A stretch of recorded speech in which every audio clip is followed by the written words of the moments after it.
You know what? Let's get back to the reason we are all here.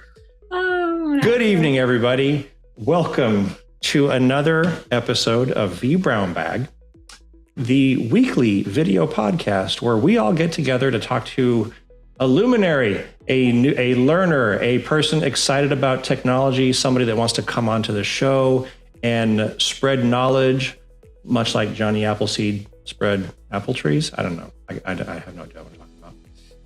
With us this evening, we are going to learn about serverless. We are honored to have Miss Sully Martinez come on. She is going through her serverless journey right now. We were having a conversation the other day. She is an AWS Community Builder, so we were chatting in the Slack channel. And she said, I have been having an absolute blast learning serverless. Chris, would you like me to come on and teach y'all something about serverless? And I was like, yes, please, I'll take two. So before we get started, let's do the show notes. Get in on the conversation. If you are in the live studio audience, then you have access to the Q&A and the chat channel. If you are on Twitter or on YouTube, then you can @vBrownBag or #vBrownBag, and we'll be paying attention. So if y'all have any questions for Sully or the rest of us, we will be happy to answer them, pose them, talk about them, kick the ball around, see what happens. With me, as always, we have the amazing Shala, aka @GiftedLane, Roger, the security-minded and obfuscated handled Roger K. White 1. And the back from his sabbatical and soccer, he was playing Ted Lasso to a bunch of 3-year-olds. Sean Doyle, @SeanDoyle808. Welcome back, everybody. Who's also security-minded. Look at that handle. Luckily, Sean Doyle is basically John Smith in Irish, so you know, or Joe Smith, or not only your name, your area code too. Right. Is 808 the Hawaiian area code or the Seattle area code? It's the Hawaii area code. Oh my Hawaii area code. we're just giving away all. Mistwire is the name of my first pet, so there we go. That's not true. That is absolutely not true. So. All right.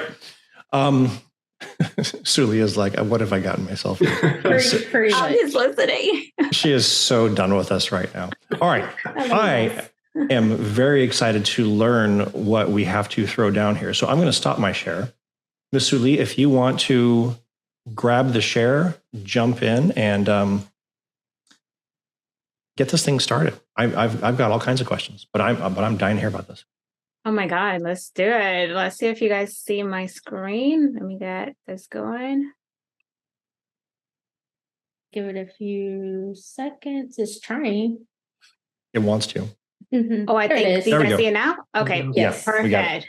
Awesome. All right. So as Chris mentioned, thank you for that warm introduction. I'll be talking about Serverless 101. This is my first time doing this talk. So hopefully I do come across as like you are learning something from this talk. Feel free to provide any feedback at the end.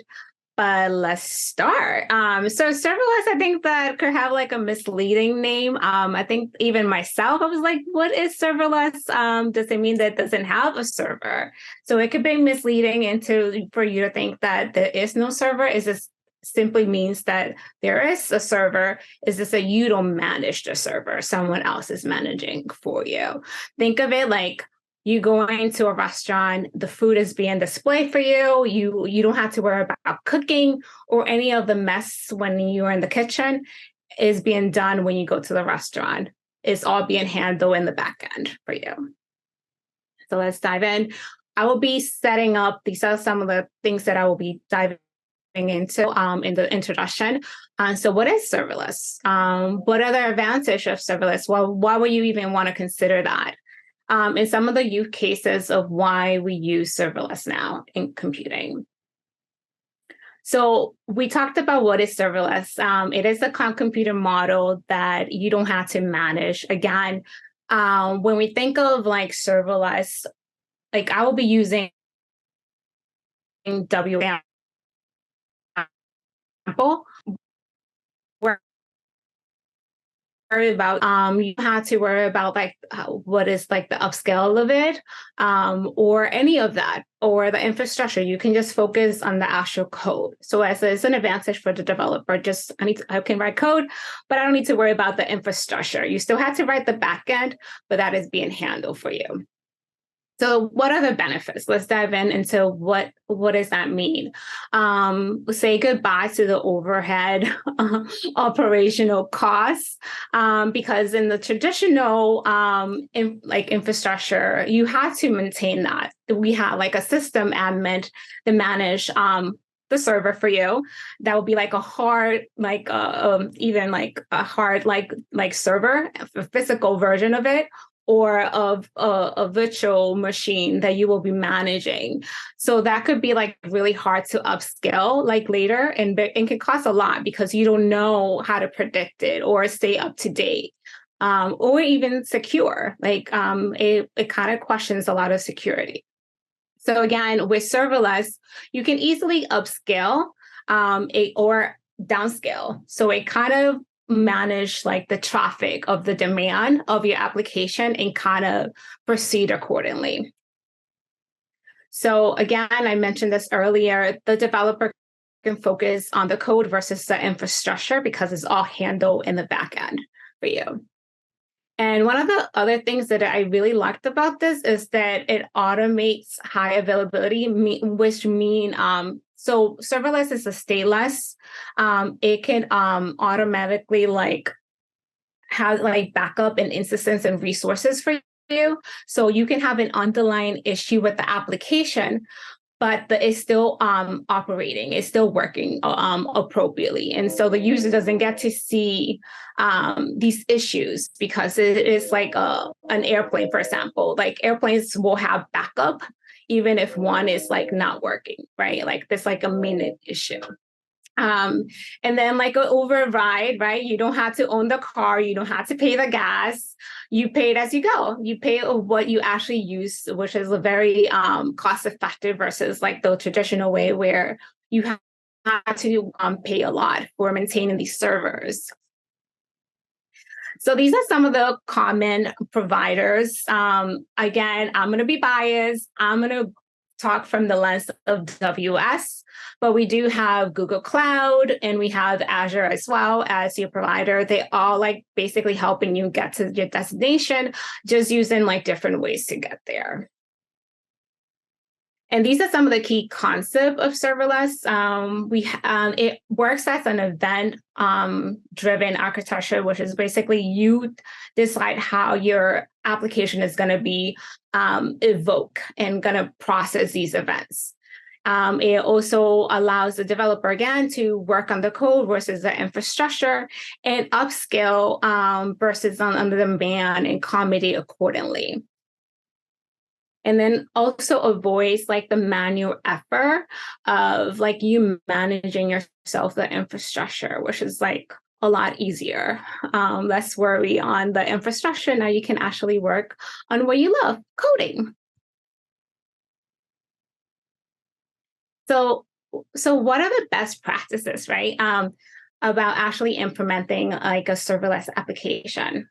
One, I think like most developers know this, you want to keep your functions small, concise, so it's easy to maintain, easy to troubleshoot, and easy to update. Second, you also want to like this serverless provide you able to have your application more secure because you are using Cognito as a tool. So you do an input validation and sanitation, which is one of the things that you want to like practice. And then thirdly, managing your data storage with serverless, well, specifically with AWS, you have DynamoDB, which allow you to store your data in a more secure way, saving you time and effort. So this is like some of like the most popular ecosystem product used in AWS. I specifically wanted to highlight it because it's one of the cool projects that I will highlight at the end of this talk.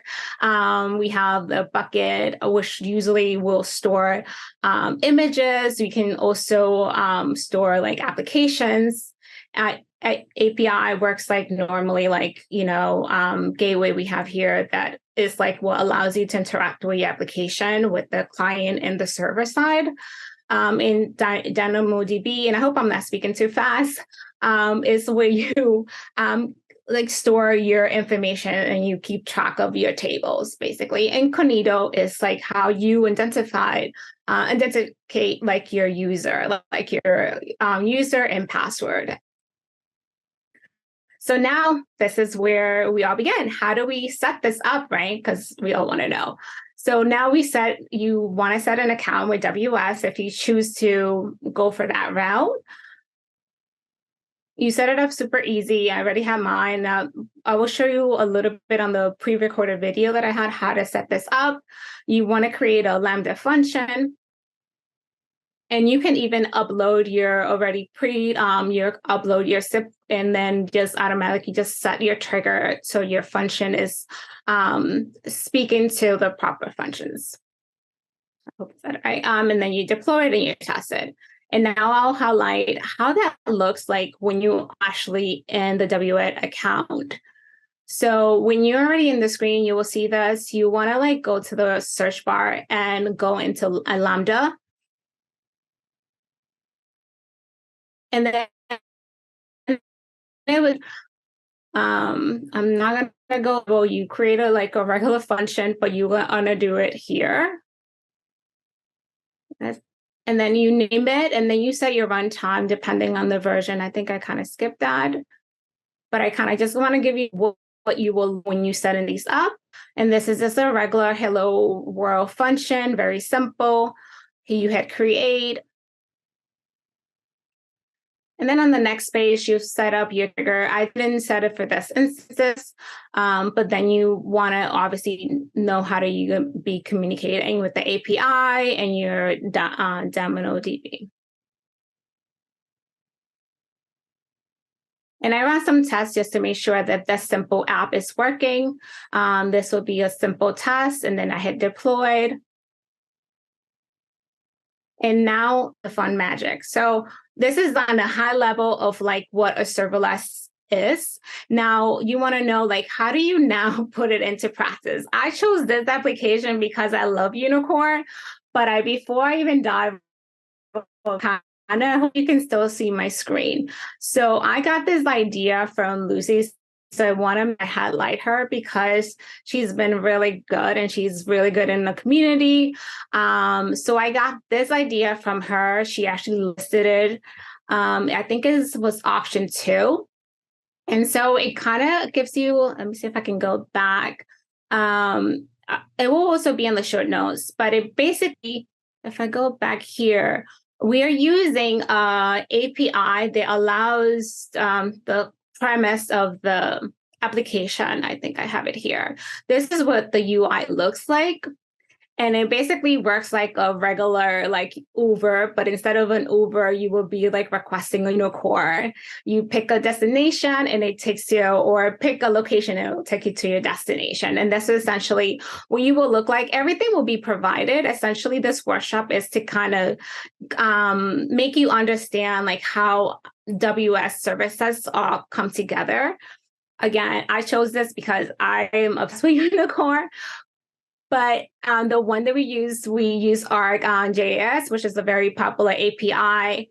I updated the link on line 16 that allows me to interact with this API and able to now detect how to record the random Unicorn. So the back is already provided on this workshop, but if you wanted to kind of see what it looks like, this will be it. And it's on I believe this is module 3 of it. Go over some of the modules that you will need. Obviously, you won't want to set up, have access to DynamoDB, have access to the AWS services, and then you are going to be selecting random from this set of array, from this array, random Unicorn. I'm not going to go over that too much because I don't want to confuse you. But ultimately, when we go back here, let me set this. When you set demo DB and activate, I go back. Let me see if it loads.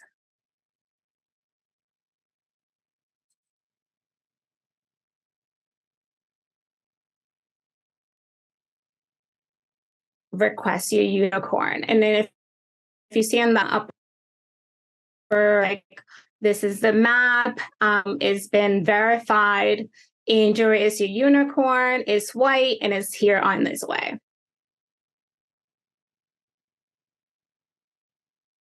I thought it'd be a cool project to let me see if I can have it here. I think I moved you guys way too low. You guys all still see? Yeah, we can still see your screen. Okay. And these are some of the resources I think Chris already provided. I think it's still loading, but if you want to follow me, I am Latina in Tech, and this is pretty much Serverless 101. Okay, so I have a couple of questions about the workshop itself. Okay, great. Could you bring it back up? Yeah, sure. Let me. or you can leave it down. I can. Somebody actually put the project reference. Oh, here it is, right here. Yes, oh. I posted it. I'm on my job. Okay, you added. Here, I'll throw it up on my screen then. Save. I want to have it open just in case. But do you need me to reshare it? If you want to, sure. Okay, let's see. Oops. Here we go. Any particular So in module 3 of the workshop, you've got the tab up there for module 3. Mm-hmm. So is this a walkthrough of serverless? So like if somebody has zero serverless experience, will this walk them through? Type in Lambda, go to the thing, create the account, click here, do that. It definitely breaks it down. It tells you, it even gives you like an architecture diagram of like the tools they're going to be using. So I think I probably skipped that, but yeah, you have Amplified, which is going to be like hosting your front end application. Okay. And then you have your Amazon Cognito, which is how you're going to like set up the notification. And I think I'm mispronouncing it, but like to set up your username and password to know that this is the actual user, to verify that user. And then you have the Amazon API, which is like, the API that we're going to be using to interact with the application, with the function and stuff. Oh, that's cool. But it gives you a breakdown of everything. I think nice. So does Cognito allow you to like you log in, like you create a new user and you have like a user username and password specifically in Cognito that you then use to like move your unicorns around? Yes, but you also need to give it permission. So with IAM, you need to create that permission in order to connect it, because you can create the Lambda function, but unless you give Amazon DynamoDB access, is not gonna like connect and is not gonna interact with each other. So and it will show you also that how to set that up on the previous modules. Nice. So what level? I mean, you're an AWS Community Builder, so you already have a level of facility with AWS in general. If somebody came into this and they were wanting to learn cloud, would they all? Do you need to have a baseline of knowledge in AWS? I think this is a good introduction for any level, even like for someone who hasn't been exposed to like serverless before, because it literally gives you all the code, and it does like explain it pretty well, like a breakdown of how the servers are all connected. And then on this one, it kind of highlights, okay, you already like went through like these these services. These are the ones that now we are covering on this module. So now you get an idea. Okay, this is the I know I'm going to be now talking on this module of Lambda and DynamoDB. And now, how does that like make sense? And why do we? Oh, I see. So module 1 was build the front end and amplify. Module 2 is create your authentication with Cognito. Module 3 is build your backend stateful data. And then module 4 is create the API gateway to tie everything together. Exactly. Nice. That's very so simple. yeah. And then like as in like Lucy also like share if they don't want like to like start this particular project, like Amazon does a bunch of workshops that gives you a guidance. Is they're not going to basically go over like the code specifically. The concept of the workshop is kind of to understand how the servers come together and how to like make it that your application be performance based on those services. Nice. And Dan just shared webapp.serverlessworkshops.io, which is the is that the main entry point for all of the serverless stuff? It looks like it is. Nice. That's the okay. So what we'll do is different. I hope I didn't confuse people. What's different? I think someone said that Cognito user are different from IAM. Yeah, those are like different. Oh, yeah. Yeah, Cognito is more for remote users. Yeah. Nice. All right. Who else has some questions? Shala, you started playing with serverless recently too, right? Yes. So I'm over here looking at it because this was one of the things on my list to go through, and I just haven't done it yet. So now you've like we can do it together. That's what I'm saying. Like, just know, because yeah, I know we've talked before, so just know I will be pinging you inside of our community builder Slack, and maybe we could like team up on this. I would love that. Yeah. Yeah, because now you're like re-sparking me to like go through these modules. So yes, I love it. Yeah, I definitely want to do another one too. This one was like just fun to do. So yeah, we could definitely go over that. This is like a tangent, but things I'm trying to find is like, I wish CloudWatch could get some more love. Oh. That's what okay. So that's what the next one we can highlight that.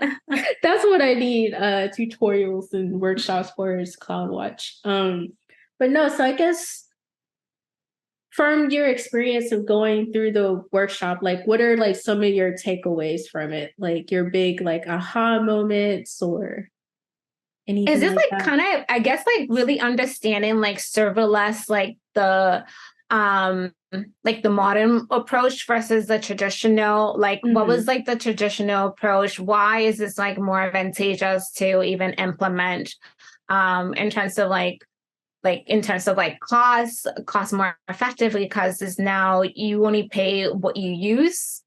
And then like understand like that model of too, like as a developer, like why do we use serverless and how is that efficient for me? To even understand, because I don't manage like those things, but like the people that do manage like server, like they had to do it manually and knowing like also understanding like how it actually automatically update and upscale. You can upscale up or down depending on the demand of the application. I think those was like I really like love like seeing that like something can do that for you. Yeah. And also have like the backup, right? Because if something goes wrong on your application, knowing that it can still work and you can hit it, the time to hit to market is faster too because of that. I think that's a very beneficial why we should explore serverless. And before I forget, I did want to say the way you opened is my favorite. Because serverless, again, I'm one of those people too, where I'm just like, okay, I know serverless doesn't mean like a server's not being used, but I'm like, what is it? And the way you explained it is probably like, I know for me, that's like the best explanation I've had. Oh, thank you. So yes, thanks for that. I appreciate that. Yeah, because I feel like even my first time of like learning, I'm like, what is this? Like, what does that mean? And then I'm like, server versus server.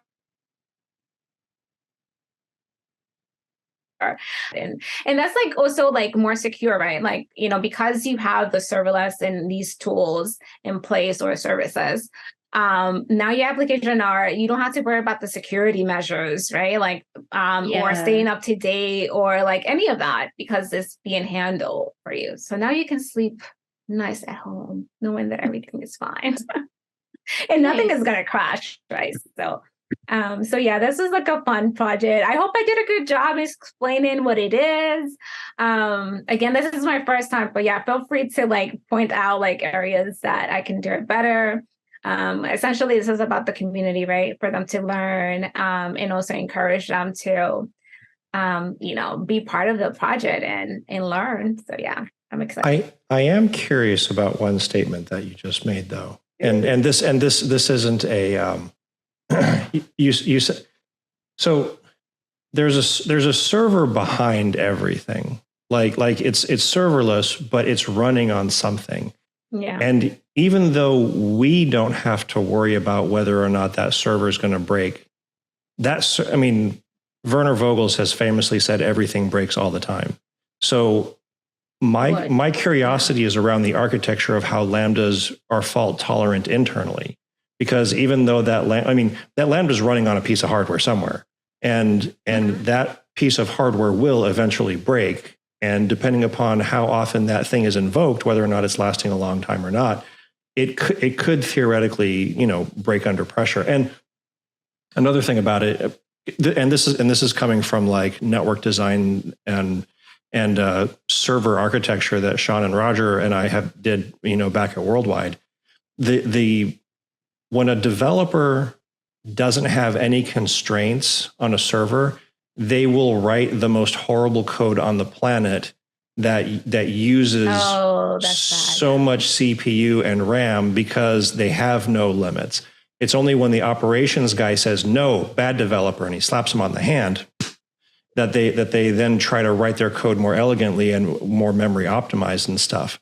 So I wonder if this allows developers to, Sean, do you know the answer to this question? Do developers have worse practices when they do serverless native than if they actually have to write for an architecture in mind?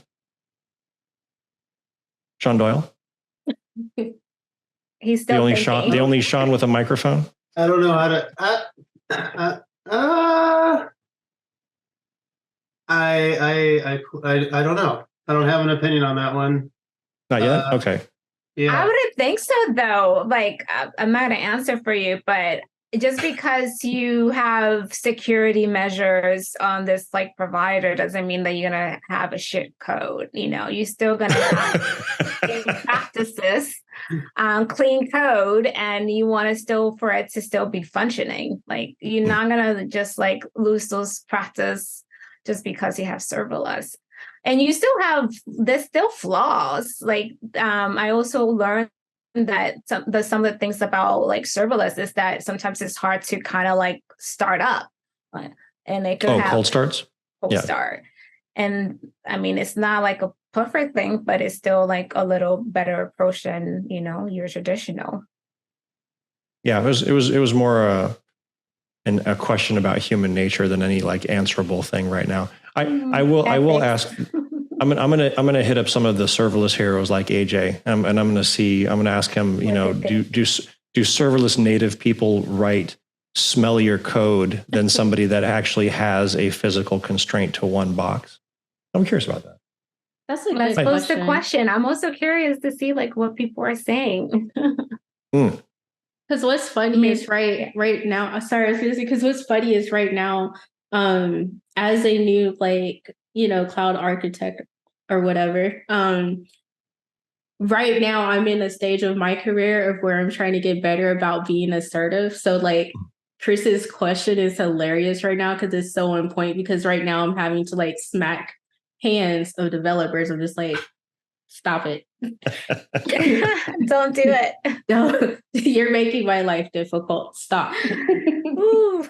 And it's a battle too, right? Because we have to know enough about their job to be able to say, wait, isn't there a better way to do that? And they're the ones that are like steeped in it and have been for a long time. And for us as the people that haven't been developers for 10 plus years, for us to say, no, make it better. And but then not have like tactical advice on how on for them to do their job. Sometimes you have to like beat them about the head and neck with a hammer before they like, oh, well, maybe I can do it a little bit better. Yeah, maybe you can. Why didn't you think about that before I got all upset at you? Yeah, because I'm finding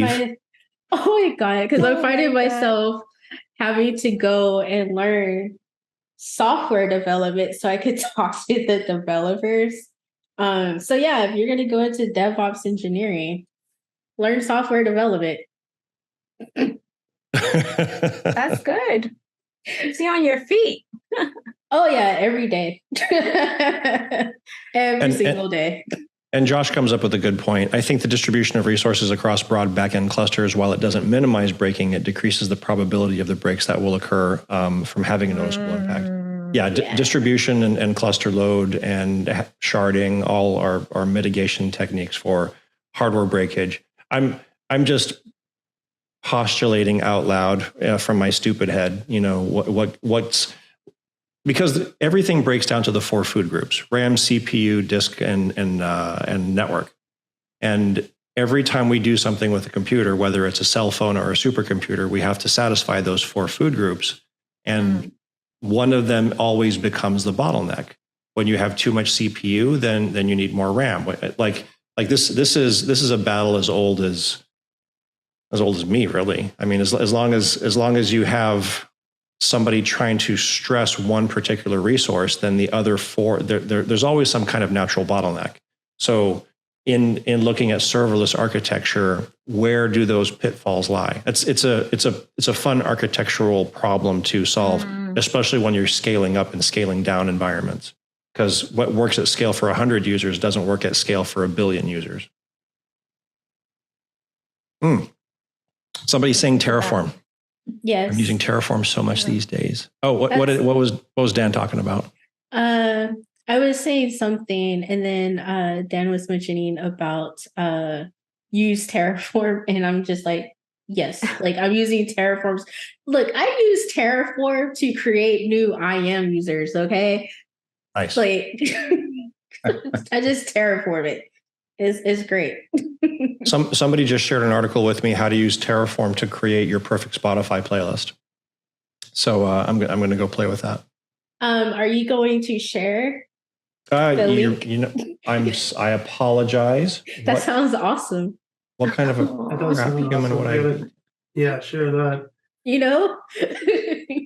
All right, I will find that and I will share it with everybody.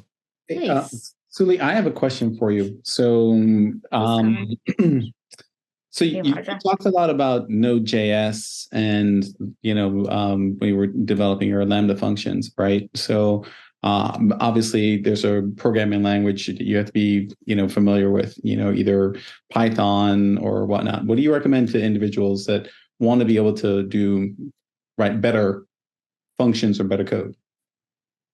Ooh, that's a tricky. So I'm only Python is very popular, but the ones that I use the most is Node.js in the backend.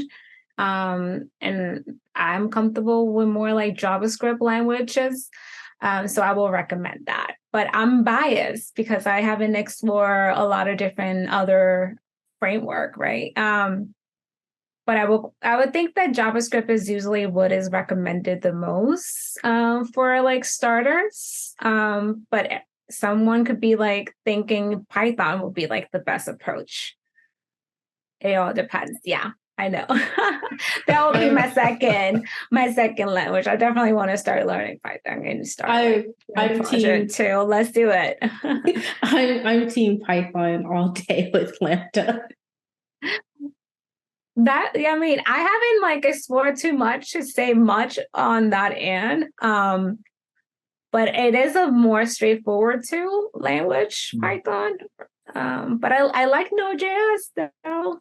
I need to talk to you about Node.js. That's one of the things that I'm constantly working with my developers about. I'm just like, I don't know what this is. I do now, but I'm not expert. So yeah, I'm going to have to message you. Well, we are kicking off our 100 days of code soon. There are Sully's breaking up. Say that again, Sully. Yeah. I didn't hear what you said, but you said 100 days of code, and then I kind of lost you. Oh, okay.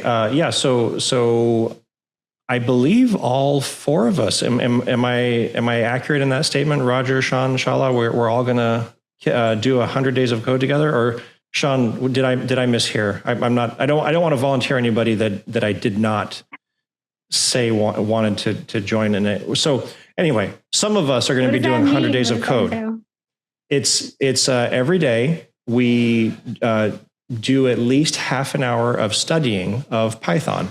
There's a couple of good repos out there that you go in and you log in every day, and it sets up a little study block for you. You learn Python for a half an hour.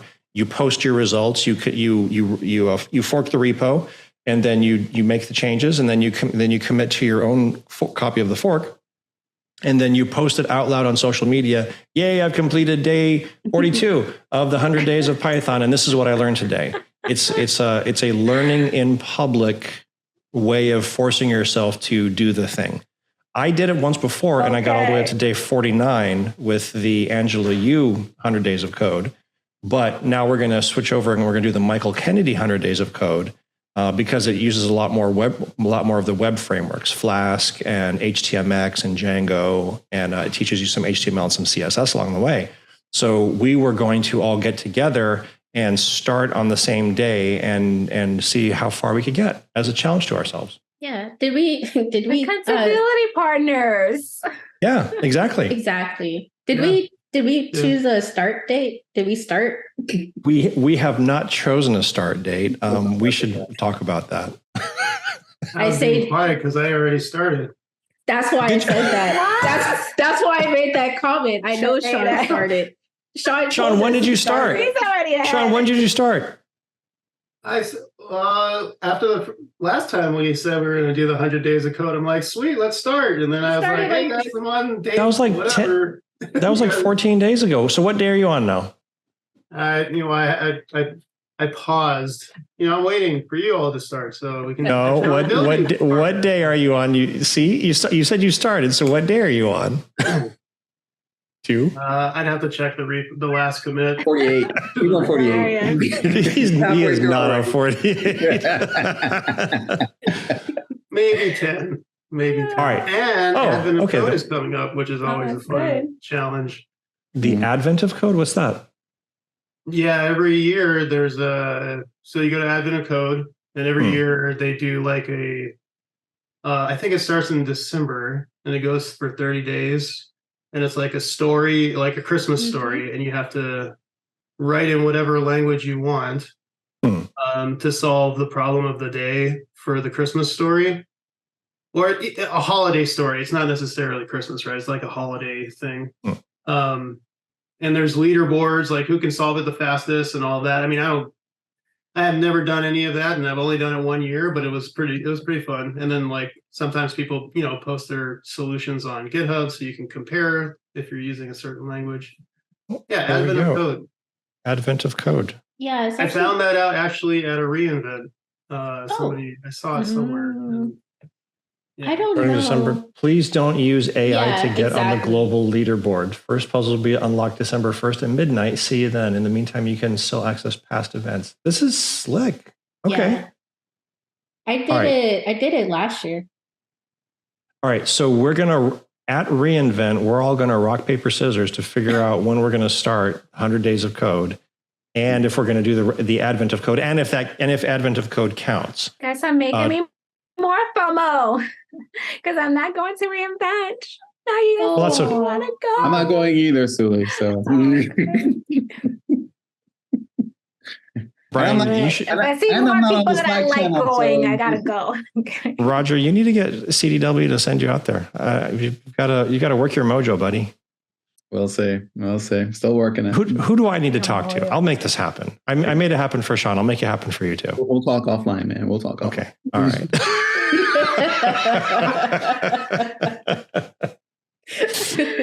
All right. We should wrap this up. And you know what? I'm starting the 100 Days of Code tomorrow. That's what I'm starting mine. Can we do it like after I come back from Chicago next week? After KubeCon? Yeah. Okay. Do we want to wait a week? Yes. Are we all starting? Okay. All right. Yes. We're starting the Monday after KubeCon, and we're all 5 of us are starting together. Yes. Except for Sean. Sean's just going to wait 10 days, and then he'll continue on. I'll wait for you all 10 days. Right. Exactly. Yeah. But I'll try. I will try my best because I'm gonna be MIA for a little bit. What? Because of reInvent? No. Because the Okay. Korea thing. I'm about to leave. You're going to be on a plane for 18 hours. I hear you. That's plenty of time to get in a couple of days of. He's probably going to watch movies instead, though. She's going to binge sweet. Korean soap operas. I'm just saying. I will give it my best effort. 2 days of coding. Yeah, because I'm going to be on the plane for a few hours. There you go. Yeah, Stephanie knows what's up. She's like, you're going to be on a plane for like 3 days. You might as well get a couple hours of study done.